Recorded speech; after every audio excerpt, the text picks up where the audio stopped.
Hi, it's Randy. This video is presented by Tap Success.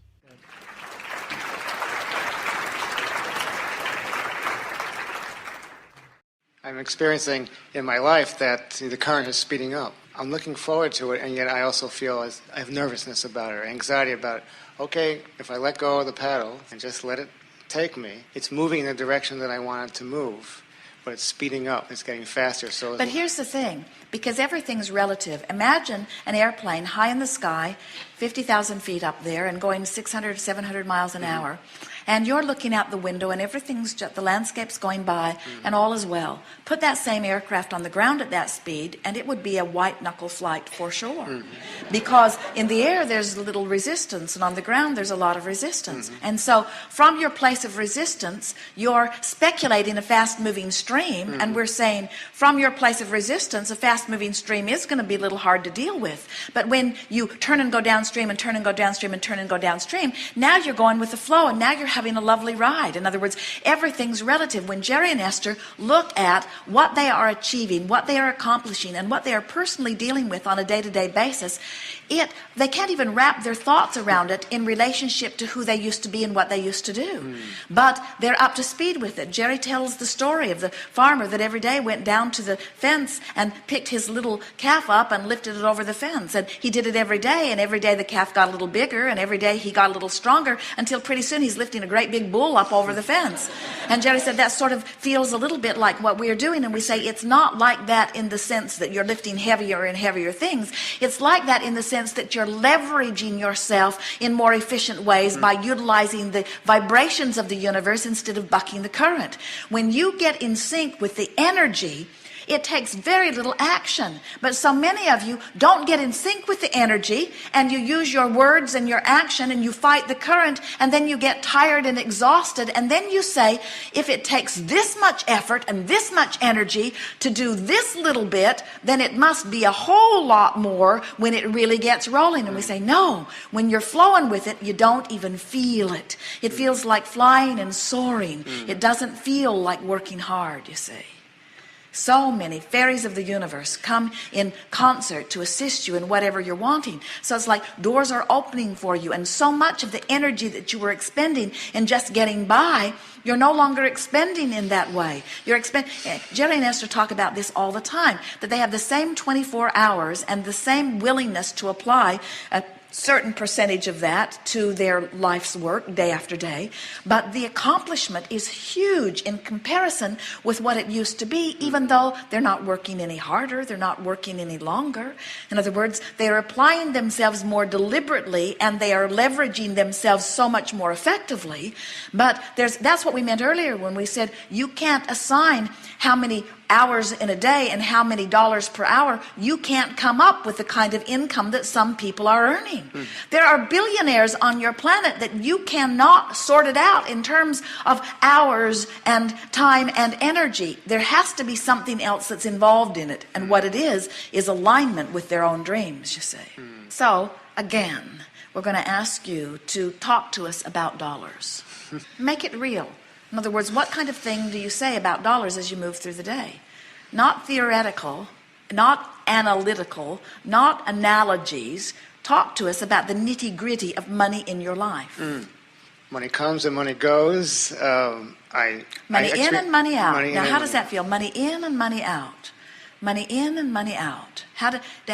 Are you saying money in and money out? Or are you saying money in and money out? How do you mean that? Pretty much I say money in, money out. It's like breathing.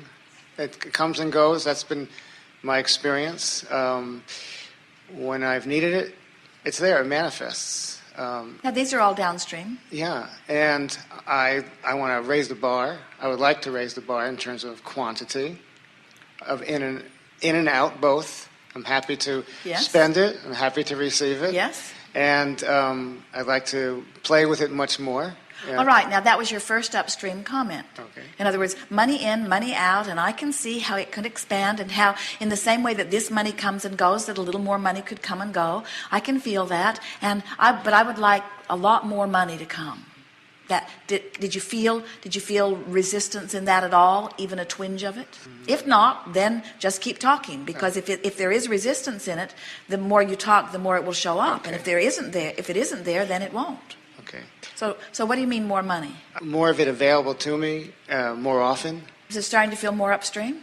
More of it available to me, meaning it's not available now, more often. You see what we're getting at? So now turn those thoughts downstream as best you can. All the money I need is always available to me at any moment. Keep talking. Um, I've often had the experience of not knowing where it was going to come from, and there it was. exactly. Money can come in surprising ways. That's been And the true. more relaxed I've been about it, the more easily it comes. And so I sort of get the idea of relaxing and allowing it to come. Absolutely. And I can feel that I have set some stuff into vibrational escrow, so I can feel that the call of money is stronger than it's ever been before. In fact, because it's stronger than it's ever been before, I'm feeling my resistance to it more. And so my willingness to say I have enough is not quite as willing, because I've been saying more and more I don't have as much as I want. Yes. And that's not a bad statement. That's a clarifying statement. I'm just recognizing that I'm wanting to let more in. And I know that my life has caused me to ask for more than I'm letting in. So I realize it's not about asking for more. I've already done that. It's about finding ways to let more of it in. And I've heard Abraham and others say that appreciation lets money in more than criticism. Yes. And so I am appreciative of the money that comes. Talk to us about how your money comes and how you feel about that. How my money comes now? It's well, it comes because it exists. I stopped working, and I've made certain decisions. My life has gone a big change. I'm moving. I'm moving out of the country. Actually, I sold my house, so I have some money from selling the house, and so that's how the money has come recently. And I don't know where it's going to come next time or in the future, and I trust that it will. And so you see, that's where your bugaboo is, because what you're feeling is, you're saying, well, I performed action, and I amassed money, and I purchased property, which I now am selling, and now the sale of the property is giving me some revenue, but there is an ending to that.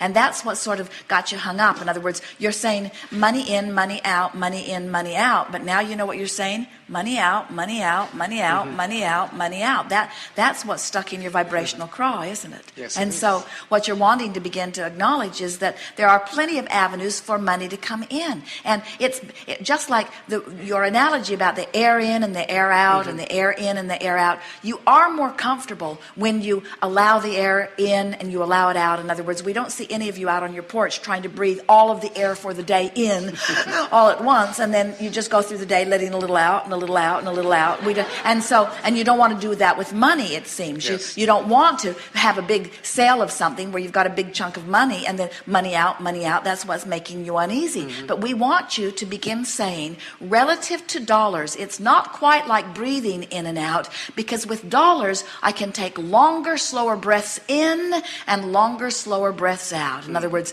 I have plenty of money that's in, and now while this money is going out and there's plenty of it, there will be other avenues for it to come in. These are the kind of conversations Yes. you want to have. Yes. And as you relax into that, it is our promise to you that all of the money that you will ever want will always flow to you. There is you will reach the place, and not very far from now, where the money will flow in faster than you have time for it to flow out. In other words, it's going to start piling up on you. We're not kidding you. And as it begins to pile up on you, you're going to have to stretch your ability to let it out. And we encourage that you do that, because it is as much out of balance for you to let it out faster than you let it in as it is for you to let it in faster than you let it out. Did you hear that? In other words, you're wanting this balance, so why not begin the process of mentally letting it out even before you physically let it in? Begin expressing the money. Think about what you'll do with the money. Expend the money. We encouraged Jerry and Esther and those who were talking to us in the early days about money to put $100 in their pocket and spend it all day long. I could spend it here, I could spend it here, I could spend it here. It's great fun to think of all of the things. And some said, oh, Abraham, you haven't been physical lately. $100 won't go very far. And we said, spend it 1,000 times today. And you've spent $100,000, and that goes a long way in getting the juices flowing in your financial vibration, you see. You're doing fine.